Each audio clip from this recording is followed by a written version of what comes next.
Shalom, shalom, shalom, cher peuple de Dieu, demeurez encore une fois bénis. Et on ne cessera de vous dire merci. On ne cessera de rendre grâce au Seigneur pour vos appels, vos encouragements, vos soutiens. Que Dieu vous bénisse et que la grâce de Dieu repose sur vous tous. Nous sommes dans la joie encore d'être là dans l'opération Je parle aux nations. Alors, je veux rendre grâce au Seigneur pour ce temps de ministère. Il y a des personnes qui ont reçu nos visites pour que nous puissions prier, soit pour des cas de maladie, soit pour des cas de délivrance, soit pour des cas pour que Dieu décante des situations. Nous sommes vraiment dans la joie pour cela. Alors, cher peuple de Dieu, aujourd'hui, permettez-moi de prier encore avant de commencer. Père Céleste, nous sommes en train d'avancer. Nous sommes aujourd'hui, pratiquement, Seigneur, le 22 novembre. Je bénis ton nom parce que déjà ta parole est bénie. Les cœurs sont prêts à écouter, prêts à entendre. Mon âme te salue, Seigneur, de ce que tu fais, des choses extraordinaires encore ce soir. Bénis tous les cœurs, aide-moi à parler de ta part pour la seule gloire de ton nom, au nom de Jésus. Amen. Peuple de Dieu, excusez-moi, nous sommes aujourd'hui arrivés au point où la semaine dernière, j'ai révélé aux yeux de tous, après des années de consécration, après des années où j'ai posé des questions au Seigneur de comprendre ce qui arrivait à l'Église, pourquoi les gens mouraient, pourquoi l'Église n'était pas à cette tête-là, pourquoi l'Église en Afrique, dans le monde entier, n'arrivait pas à réfléchir pour l'humanité. Être la tête, c'est réfléchir pour les autres. C'est penser pour les autres. C'est chercher les voies et moyens pour enlever les uns et les autres dans des situations calamiteuses. Oui, c'est ça, être la tête. Et j'ai dit, Dieu n'a pas dit, vous serez à la tête. Non, peuple de Dieu, c'est faux. Il n'a pas dit qu'on sera à la tête, mais il dit on sera la tête. Lorsque vous êtes la tête, même si on renverse, vous restez toujours la tête. Mais quand vous êtes à la tête et qu'on renverse, vous revenez à la queue. Je l'ai révélé qu'il y a deux sortes d'années. Il y a l'année, ou bien si vous voulez le calendrier civil, qui commence le 1er janvier et finit le 31 décembre. Et il y a le calendrier spirituel. Je l'ai révélé. Je sais que beaucoup de personnes ici, devant son écran, ils sont en train de dire aujourd'hui, le prophète va nous révéler. L'année spirituelle commence quand, il finit quand? Oui, je vais le révéler. Mais Dieu m'a mis à cœur un message que je dois donner avant de faire sortir cette parole. Et cette parole-là, cette révélation de l'année spirituelle qui commence d'une date et finit à une date précise, je vais la donner le dernier lundi de ce mois. Alors, cher peuple de Dieu, sachez que le dernier jour de l'année spirituelle, sur le plateau de Béni TV, vous serez invité. Vous serez invité. Vous allez voir que on a fait des batailles le 31 décembre. Mais lorsqu'on rentrait dans l'année nouvelle, les choses étaient toujours les mêmes choses. Les choses ne changeaient pas. Les mariages ne venaient pas. Les prophéties ne s'accomplissaient pas. Aujourd'hui, on a trouvé des voies et moyens pour se fortifier. Mais beaucoup sont morts dans la fortification. Et les choses ne sont pas arrivées. Dieu est inscrit dans un calendrier qu'on appelle le calendrier spirituel dont il m'a parlé. C'est dedans qu'il fonctionne. Et comme Satan était auprès de lui, qui connaît ces choses, lui aussi il fonctionne dedans. Parce que lui-même il est esprit. C'est un démon. C'est un esprit. Le spirituel travaille dans le spirituel. Et tout ce qui concerne le spirituel n'est que spirituel. Cher peuple de Dieu, avant d'entrer dans mon message d'aujourd'hui, vous savez avec moi que le spirituel commande le physique. Et donc quand Dieu me parlait, il me disait, Jean-Jacques, le calendrier spirituel est le calendrier qui commande le calendrier civil. Oui. Parce que nous tous, en tant qu'hommes de Dieu, en tant qu'enfants de Dieu, on nous a enseigné et on l'a su que le spirituel commande le physique. Mais comment si nous sommes ignorants de l'existence d'un calendrier spirituel, d'une année spirituelle, comment nous, en tant qu'hommes de Dieu, en tant que fils de Dieu, nous pourrons régner, nous pourrons avoir la supériorité sur toutes les nations de la terre? Ils ont raison de nous parce qu'ils fonctionnent dans ce calendrier-là. Et lorsqu'ils fonctionnent dans ce calendrier spirituel, c'est comme ça qu'ils arrêtent la mort de plusieurs. Ils arrêtent l'échec de plusieurs. Ils arrêtent beaucoup de choses. Ça m'a valu des combats. Des esprits venus de l'Inde, des esprits venus du Burkina, venus du Ghana, venus de la France, venus de n'importe quel pays pour chercher à m'intimider, pour chercher à me frapper de mort. Mais Dieu jusque-là m'a gardé pour que je vous partage ce secret. Alors, cher peuple de Dieu, aujourd'hui, je vais parler de servir Dieu. Je vais parler de servir Dieu. Nous allons lire notre texte de base le plus rapidement possible. Dans le livre de Matthieu, chapitre 19, à partir du verset 16. Je lis la parole de Dieu. Et voici un homme s'approchant et dit à Jésus, « Maître, que dois-je faire de bon pour avoir la vie éternelle ?» Oui, la vie éternelle, c'est la chose que nous cherchons nous tous. Il lui répondit, « Pourquoi m'interroges-tu sur ce qui est bon? Un seul est bon. Si tu veux entrer dans la vie, observe les commandements. » Alléluia. Et l'homme va répondre, « Lesquels ?» lui dit-il. Et Jésus répondit, « Tu ne tueras point, tu ne commettras point d'adultère, tu ne te roberas point. Tu ne diras point de faux témoignages. Honore ton père et ta mère, et tu aimeras ton prochain comme toi-même. » Vous savez que c'est un grand commandement. C'est le plus grand commandement. Avec celui qui est semblable à lui, tu aimeras ton Dieu de tout ton cœur, de toute ta foi, de toute ton âme. Le verset 20, le jeune homme lui dit, « J'ai observé toutes ces choses.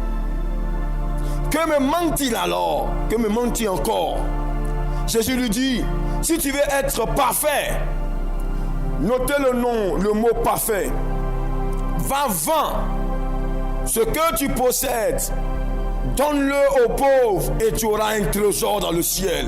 Puis viens et suis-moi. » Après avoir entendu ces paroles, le jeune homme s'en alla, tout triste, car il avait de grands biens.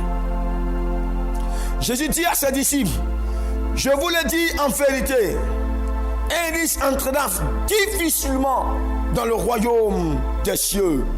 Je vous le dis encore, il est plus facile à un chameau de passer par le trou d'une aiguille qu'à un riche d'entrer dans le royaume de Dieu. » Les disciples ayant entendu cela furent très étonnés et dit, « Qui peut donc être sauvé? » Cher peuple de Dieu, servir Dieu. Mettez point d'interrogation. Servir Dieu, c'est quoi? Être serviteur de Dieu, c'est quoi? Frère, je vais te dire quelque chose. Pendant que tu m'écoutes là où tu es, parce que quand on parle de servir Dieu, les gens vont voir tout de suite les hommes de Dieu, les prophètes, les pasteurs, les apôtres, les ceci. Non, frère. Le service de Dieu, nous tous, nous le faisons. Servir Dieu, c'est venir dans sa maison, c'est manger sa parole, c'est faire son œuvre. C'est ça, servir Dieu. Servir Dieu, la jeunesse sert Dieu, les hommes de Dieu servent Dieu, tout le monde sert Dieu. Nous tous, nous servons Dieu. Cher peuple de Dieu, servir Dieu, c'est quoi? Je vais te poser une question. Qui a une fois vu Dieu? Quelqu'un sur son écran, devant son écran ici, pendant que je te parle, dis-moi, est-ce que tu as une fois vu Dieu? Quelqu'un a-t-il une fois vu Dieu? Cher peuple de Dieu, je vais vous poser la question. Est-ce que quelqu'un n'a pas vu Dieu? Non, ne regarde toi. Regarde, écoute cette parole. Écoute ce que j'ai à te dire. Je vais parler du service de Dieu. Servir Dieu, c'est quoi? Servir Dieu veut dire quoi? Alléluia. Regardez ce jeune homme riche. Tellement riche. Il avait beaucoup d'argent. Jésus lui dit, frère, tu dis quoi? Tu veux avoir la vie éternelle? D'accord. Observe les commandements. Tu ne voleras point. Tu ne commettras point d'adultère. Tu ne diras pas de faux témoignages. Tu aimeras ton prochain comme toi-même. Ainsi de suite, ainsi de suite. Ce jeune homme, il regarde Jésus. Il dit, mais ça là, j'ai observé ça depuis longtemps. J'ai observé tout. Que Que me faut-il encore? Jésus lui dit, d'accord, si tu veux être parfait, si tu veux compléter tout ça et être parfait. Vous savez, Jésus nous a appelés à la perfection. Dieu nous a appelés à la perfection. Jésus va dire à ce jeune homme, à cet homme-là, vends tout ce que tu possèdes, partage ça aux pauvres et puis viens, suis-moi et tu auras un trésor dans le ciel. Voici quelqu'un, dans le début du ministère de Jésus, Jésus n'a pas appelé parmi les disciples, parmi les apôtres, mais pour la première fois, le Seigneur lui dit, voici un sacrifice que tu dois faire. Si tu fais ça, tu viendras me suivre comme disciple, comme un apôtre, comme quelqu'un avec qui je vais marcher et ensuite tu auras un trésor, tu auras la vie éternelle dans le ciel. La Bible dit que ce jeune homme était triste, il prenait sa route pour partir à la maison. Et c'est là que Jésus va dire à ses disciples, il dit, vous voyez, c'est cela difficile pour un riche d'entrer dans le royaume. Très compliqué pour un riche d'entrer au ciel. Les disciples se sont regardés et dit, parce que Jésus a donné une parole, il dit facile, c'est là pour comment on appelle ça, un chameau d'entrer par le trou d'une aiguille. Mais c'est cela difficile pour un riche d'entrer dans le royaume des cieux. Waouh, quelle parole! Mais attends, frère, les disciples disent, mais non, qui peut être sauvé alors? Si chameau même, il peut être facile pour lui d'entrer dans le trou d'une aiguille. Mais nous, là, on fait comment? Puisque le trou de l'aiguille est tellement petit. Les disciples avaient raison de se poser la question. Servir Dieu. Frère, je vais vous dire quelque chose. Jamais on n'a vu Dieu. Qui a une fois vu Dieu dans son salon assis et il est venu, il a servi de l'eau à Dieu? Qui a une fois vu Dieu dans son salon, il a vu Dieu assis pour dire, bon, écoute, viens, sers-moi à manger. Qui a une fois vu Dieu pour le servir? Je vous dis en vérité, servir Dieu, frère, être serviteur de Dieu, frère, c'est servir les hommes. Oui, c'est servir les hommes. C'est pourquoi lorsqu'on t'appelle, vous ne verrez jamais Dieu malade pour aller prier pour lui. Vous ne verrez jamais Dieu avoir faim pour aller lui donner à manger. Vous ne verrez jamais Dieu qui est pauvre pour aller l'aider financièrement. Vous ne verrez pas Dieu en train de croupir dans les rues, en train de dormir dans les rues pour dire viens, je vais te faire une maison, te faire des dons pour que tu puisses te désaltérer. Vous ne verrez jamais cela. Servir Dieu, frère, on n'a jamais vu Dieu pour le servir à boire. On n'a jamais vu Dieu pour dire on a plein de choses. Servir Dieu, être serviteur de Dieu. Vous qui êtes dans nos églises, vous en tant qu'homme de Dieu, écoutez cette parole. J'ai dit servir Dieu, c'est servir les hommes, frère. Est-ce que tu entends ça? Oui, je suis venu ici pour parler à quelqu'un. Alléluia. Écoute bien ceci. Ce jeune homme avait des grands biens. Il est rentré chez lui. Pourquoi? Parce qu'il était triste. Il pensait à ses biens, frère. Écoutez ceci. C'est à cause de ces choses qu'au dernier jour, lorsque vous lisez la Bible dans le livre de Matthieu chapitre 25, à partir du verset 31, Jésus dit, il raconte sa venue. Il dit, le Fils de l'homme viendra avec ses anges. Il viendra pour prendre ses enfants pour partir. Il dit alors, le roi sera assis sur son trône. Oh my God, Jesus. Il dit le roi sera assis sur son trône. Écoutez, lisez ça chez vous à la maison. Il dit le roi sera assis sur son trône. Et devant lui toutes les nations. Je dis bien toutes les nations. Toutes les nations seront arrêtées. Je vais parler de la Côte d'Ivoire. Je vais parler du Burkina. Je vais parler de la France. Je vais parler des États-Unis. Je vais parler de toutes ces nations. Ces nations seront devant lui. Et la Bible dit, Jésus dit à ses disciples, il dit, vous voyez, pendant que les nations seront là, le roi va venir pour séparer. Dieu va venir séparer comme un berger qui sépare les brebis avec les boucs. Il va mettre les boucs à sa gauche et il va mettre les brebis à sa droite. Ensuite, il dira à ceux qui sont à sa droite, la Bible dit qu'il va les appeler justes. Il va dire, vous les justes, venez pour entrer dans la gloire de votre Père. Parce que moi, lorsque j'avais faim, vous m'avez donné à manger. Lorsque j'avais soif, vous m'avez donné à boire. J'étais prisonnier, vous m'avez visité. J'étais malade, malade, vous m'avez prié. Vous avez prié pour moi. Vous m'avez visité. J'avais des problèmes. Vous êtes venu à mon secours. J'étais nu, vous m'avez habillé. Et les justes vont lui poser la question, Seigneur, mais quand est-ce que nous on t'a vu en train de mendier, en train d'avoir faim? Il dit non, toutes les fois. Écoute ceci, servir Dieu, frère. Nous on n'a jamais vu Dieu. Servir Dieu, c'est servir les hommes. C'est comme ça que le maître va dire, toutes les fois que vous avez donné à boire à quelqu'un, toutes les fois que vous avez donné à manger à un homme qui avait faim, toutes les fois que vous avez donné des choses à quelqu'un, c'est comme ça, ces choses-là, c'était à moi que vous avez donné. Et ensuite, il va dire à ceux qui sont à gauche, vous, allez, éloignez-vous de moi. Allez-y là-bas, dans la géhenne, dans le feu. C'est là-bas que vous allez passer l'éternité. Parce que j'avais faim, vous ne m'avez pas donné à manger. Cher peuple de Dieu, je vais parler spécifiquement aux hommes de Dieu. Je suis allé faire 40 jours de jeûne, je revenais de ces 40 jours. Et pendant ces 40 jours, Dieu me parlait, il me disait, Jean-Jacques, servir Dieu, c'est servir les hommes. Si vous n'avez pas compris cela et que vous pensez que servir Dieu, c'est moi, vous voyez comme ça pour venir me servir, vous allez passer à côté de la plaque. C'est pourquoi écoute bien ceci, cher serviteur de Dieu, cher homme de Dieu. Je ne sais pas si tu as compris cela. Écoutez bien ceci. Regardez, comment se fait-il que nous, hommes de Dieu, vous frères en Christ, vous sœurs en Christ, vous êtes dans l'église, vous êtes dans la maison de Dieu, vous dites que vous servez Dieu, vous dites que vous faites vos offrandes, ça est là, partout vous passez, vous faites vos offrandes. Mais regardez votre voisin qui est dans l'église, regardez vos fidèles qui sont dans les églises, regardez votre voisin de gauche, est-ce qu'il a à manger? Est-ce qu'il a à manger? Est-ce qu'il peut payer sa maison? Est-ce qu'il arrive à scolariser ses enfants? Même beaucoup d'entre nous ont des moyens.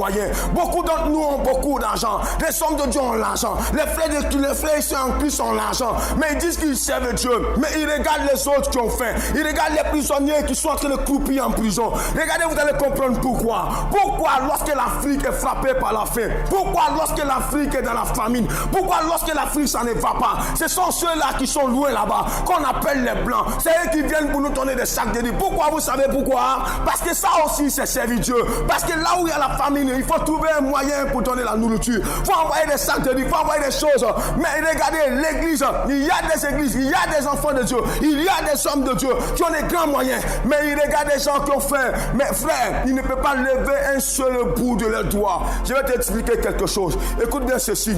J'ai une connaissance. J'ai un frère en Christ qui allait voir un jour un de ses collègues. Il dit non, il a marché. Celui qui connaît Yopougon, il a marché de Yopougon, Jean-Paul II, jusqu'à Angré, 8e tranche. Et lorsqu'il est arrivé là-bas, parce qu'il avait appris que Dieu a béni son frère, Dieu a béni son ami avec lequel ils ont galéré. Il a béni son frère. Il est devenu un homme de Dieu prospère. Mais lorsqu'il est entré dans son salon, il dit, mais Joe, qui t'a montré chez moi? Lorsqu'il est sorti dans son salon, il a regardé, mais qui t'a montré ici? Il dit, non frère, je me suis renseigné, comme Dieu t'a béni, c'est trop dur, aide-moi. Il dit, ah bon, tu sais où moi je suis quitté? Moi j'ai parcouru, j'ai marché dans le désert. Dieu m'a forgé. Dieu m'a transformé. Frère, retourne parce que tu n'as rien compris. Va souffrir parce que Dieu, c'est après la souffrance, il va te bénir. Laisse-moi te dire ceci, frère. Écoute-moi bien. Il y a un problème que nous avons. Le problème que nous avons, c'est quoi? C'est qu'on n'a pas compris que servir Dieu, c'est servir les hommes. Si tu n'as pas donné l'argent à cet homme-là, tu n'as pas donné ce qu'il t'a demandé. Faut mourir avec ton argent. Mais avec tes milliards dans ton compte. Beaucoup de gens se glorifient parce qu'ils ont des millions dans les comptes. Ils ont les milliards dans les comptes. Et ils regardent les gens qui ont faim. Beaucoup de nos églises ont des personnes où ils ne peuvent pas manger. Ils disent Alléluia, Amen. Ils acclament le Seigneur. Mais le soir quand ils rentrent, il n'y a pas à manger. Le soir quand ils rentrent, à la fin du mois, il n'y a pas d'argent pour payer leur maison. Voilà ce que est l'église. Si nous servons Dieu véritablement, il faut que nous regardons autour de nous. Il y a des gens qui pleurent. Il y a des gens qui souffrent. Ils sont de la même assemblée que nous. Mais toi, tu as beaucoup d'argent. Ce n'est pas ton problème. Ce frère a appelé un de ses fils. Il dit ainsi. Ce type, il n'a rien compris. Donne-lui 2000 francs, il va retourner. Le frère a eu mal dans son cœur. Il a pris les 2000. Il a regardé sa femme, il a regardé ses enfants. Il dit, si je prends un taxi pour descendre, pour prendre un bac à poil à Yopougon, je n'aurai pas à manger. Il a marché parti encore pour retourner à Jean-Paul II. Vous comprenez ça? Cet homme n'arrivait pas à un moment donné à s'habiller. Frère, il avait un pantalon sur lequel il attachait une corde. Un jour, il marchait dans la rue. Cette corde s'est coupée et s'est tombée. Il a eu mal. Les gens ont commencé à se moquer. Oh, il est homme de Dieu. Il est serviteur de Dieu. Cher peuple de Dieu, qu'est-ce que nous disons de ces choses-là?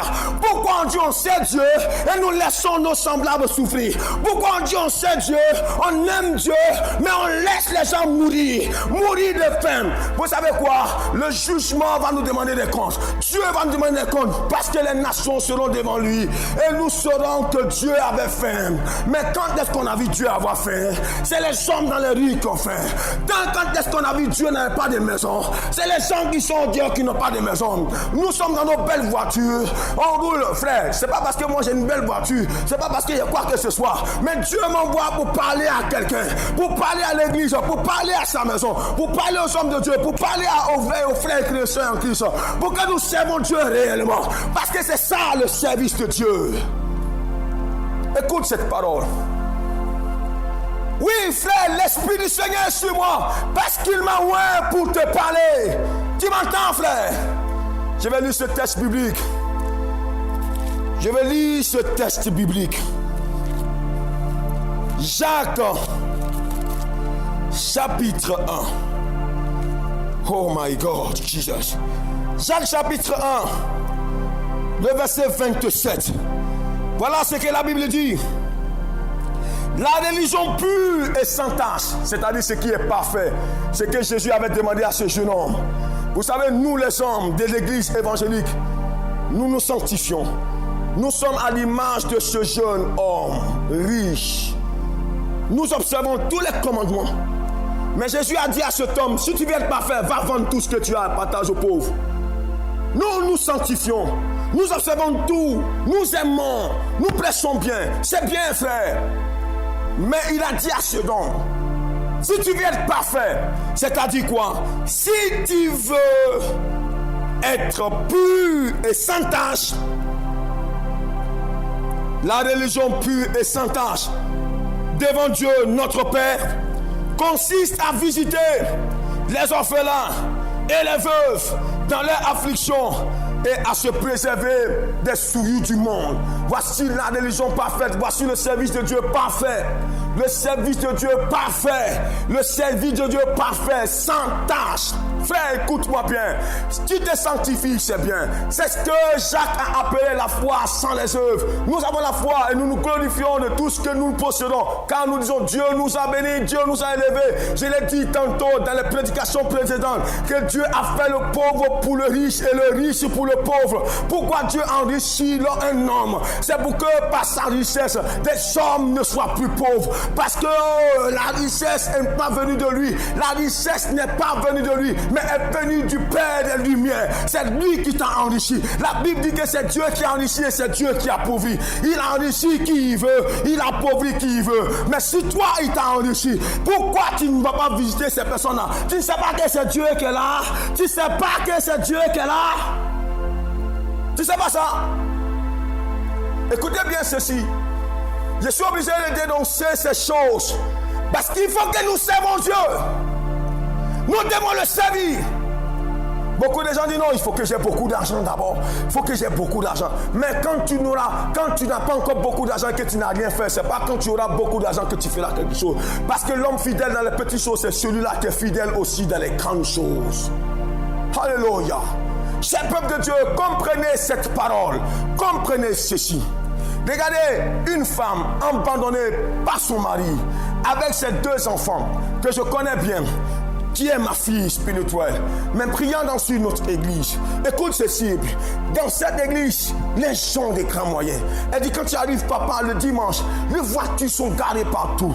Et les gars, ils ont été capables de payer des instruments à 800 millions. Mais c'est-à-dire que c'est extraordinaire. 800 millions, c'est venu des États-Unis. Ils ont pu mettre quelque chose à part pour le dédouanement qui s'élevait à près de 25 millions. Ils ont fini de payer tout ça. Ils ont déposé à l'église. l'église et il y avait un manquant qui devait être chose.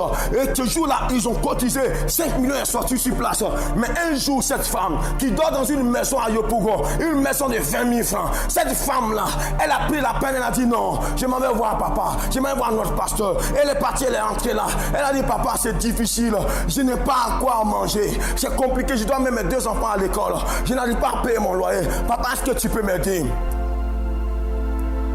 Et l'homme de Dieu s'est levé, il lui a dit, ma fille, que Dieu te bénisse. Il a commencé à parler en langue. Rebosa Kabaya. Mon Dieu est fidèle, ma fille.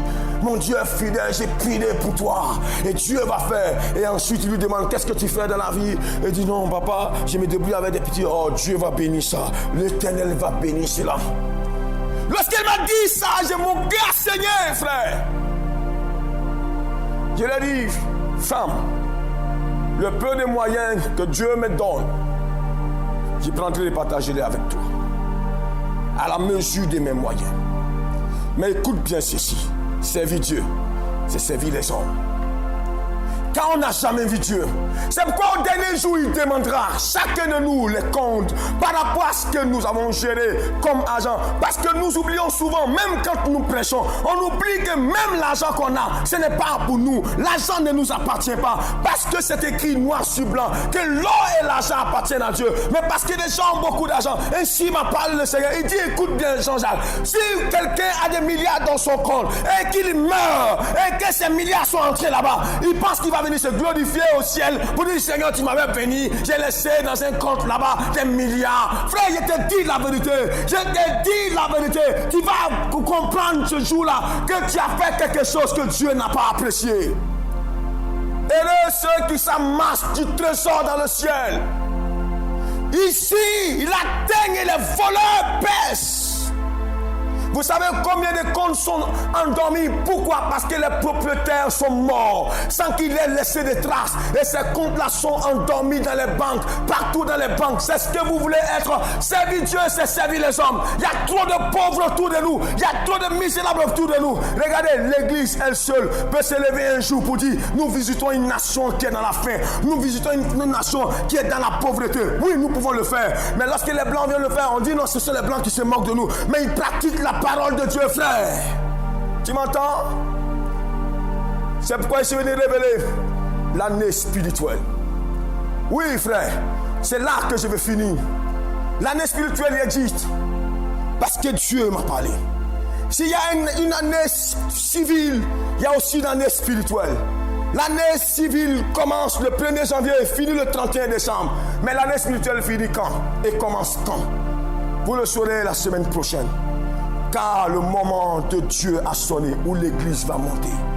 Que quelqu'un soit béni depuis là où il est. Continuez de nous soutenir. Je l'ai dit, le prophète Digwe Jean-Jacques est sur YouTube. Allez-y, tapez prophète Digwe Jean-Jacques sur YouTube. Vous pourrez vous abonner pour suivre les autres messages que vous n'avez pas pu suivre. Et puis, vous pourrez aussi nous appeler pour vos sujets, mais aussi nous apporter votre soutien, vos offrandes, pour que nous soyons toujours là pour prêcher de la part du Seigneur. Que Dieu bénisse son Église, que Dieu bénisse les nations et que Dieu bénisse la compréhension du cœur de chacun de nous. Shalom, shalom, cher peuple de Dieu. Et lundi prochain, nous sommes ensemble. Que Dieu nous bénisse et que le Seigneur nous garde. Shalom, shalom, cher peuple de Dieu.